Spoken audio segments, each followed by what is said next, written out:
It is, in fact, independent media and the creators that are the disruption.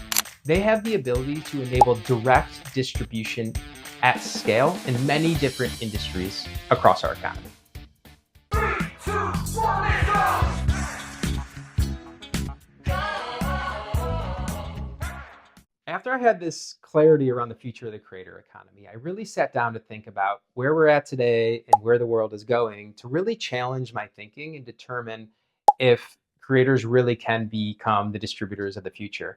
And after doing that analysis and going through that process, I came away even more excited about the potential of creators offering direct distribution at scale. So I'm going to walk you through 7 different market dynamics and trends that all lead us back to the creator. Number 1, data darkness. It used to be really easy for businesses to find audiences online. But with increased privacy laws over the past few years and more regulation coming online, users can no longer be easily targeted with ads.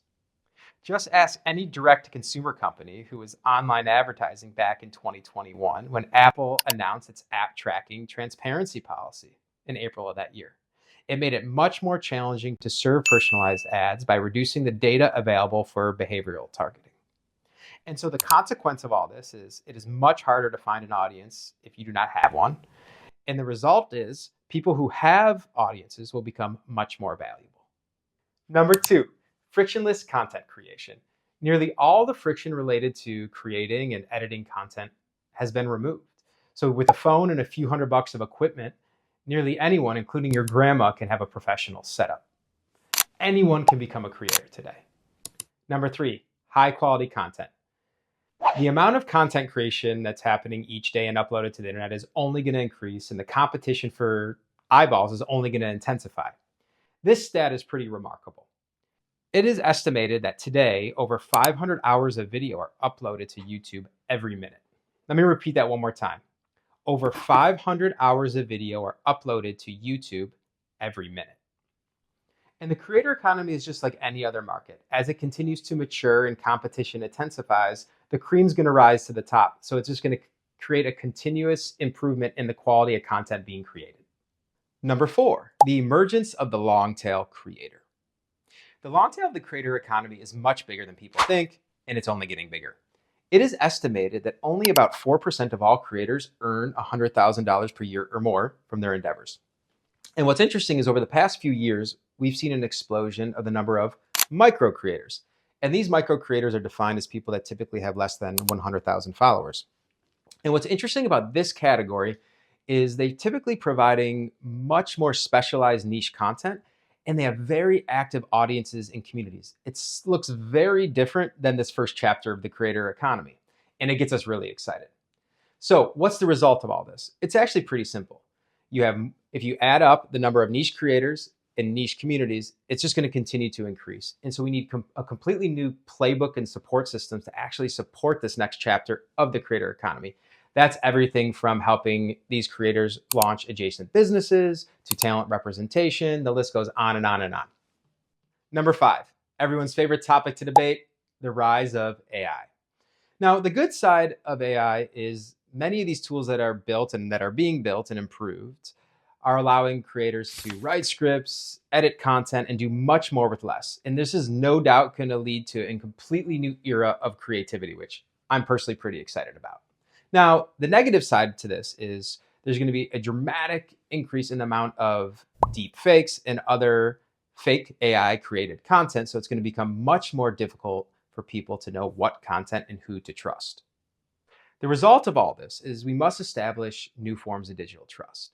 And as we enter this new world, that means that creators as a source of truth just become even more important and even more valuable. Number 6, building products and adjacent businesses around their content. Creators will no doubt invert the pattern of traditional business building.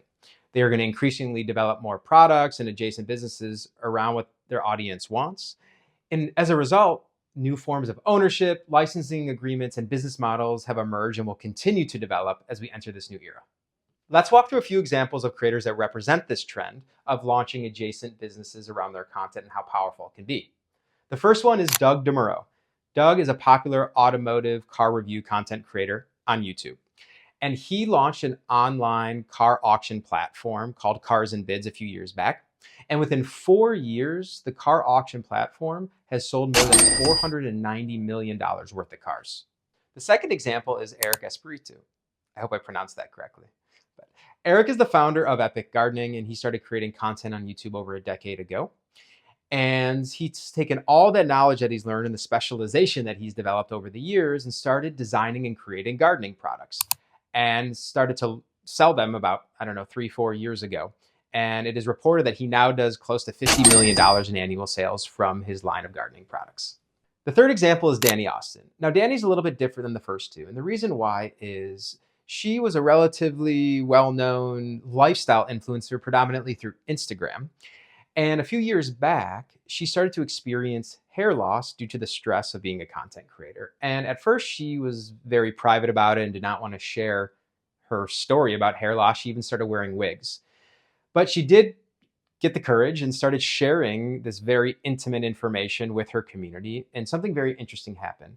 There was an immediate response from many other women who were experiencing hair loss that never talked about it before.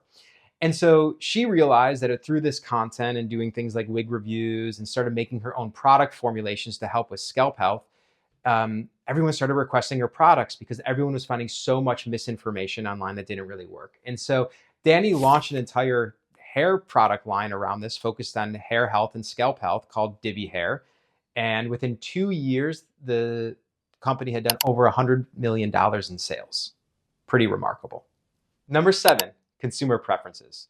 As consumers gain more access to information, they are now demanding to know what's inside their product, where their product comes from, and who's involved with making them.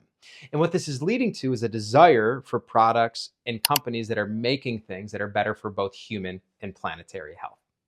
I just walked through those 7 trends with you because I truly believe that kind of serves as the foundation for why the role of the creator just can become increasingly important in both society and our economy. And if I were to wrap it all into one thing where all these trends are kind of leading to and what it's resulting in is one really, really critical piece, which is people are increasingly losing the level of trust they have with institutions and corporations. And the main reason for this is, these large organizations, not because they're bad or evil people necessarily, well, some may be, but that's a separate conversation. They've just built systems and incentive structures that make it really hard to make the products that people want and offer the level of transparency that people desire today. Let's put it all together now. After watching this video, my hope is you to have one key takeaway, and that is this. The creator economy and creators represent the biggest distribution channel that's ever existed. Now, the challenge is we haven't created the support systems and the infrastructure to support these creators to actually serve as an effective form of distribution to move our society forward in a positive manner. Just one example of this is talent representation. I found that it's largely still plugged into a business model that was created literally 50 years ago. Now, to build this type of infrastructure and coordination is much easier said than done because the challenge is the creator economy is this massive decentralized network where each creator has their own community and builds their own independent world. Now, the challenge is the exact reason why I get so excited about the opportunity, because if you could start to figure out how to coordinate many of these creators and what they're building to create new channels of direct distribution with some sort of scale, then you actually have the ability to bypass many of these gatekeepers that I talked about earlier in the video in their respective industries. And that's when things start to get very, very interesting. Okay, let's zoom out a little bit so I can wrap this all in a nice bow for you. We got 2 megatrends happening. The first being the rise of the creator economy. And for the first time ever, we see individuals having an unprecedented level of distribution, much more than even corporations or large institutions. And the second trend we have going on is we're seeing the commoditization of the majority of services and functions that the wholesale distributors provide. So if you combine these 2 things together, we have the setup and we're at the very beginning of a rotation where we're going to see increasingly individuals become the distributors of the future in our real economy. If this is all true, this begs the question of what does wholesale distribution look like in the future? Well, I believe going forward, distributors in the physical economy will look much more like these decentralized referral networks versus being these middlemen who extract value and stand in between the producer and the end buyer. In those decentralized referral networks, guess who's going to be leading the charge? The creators.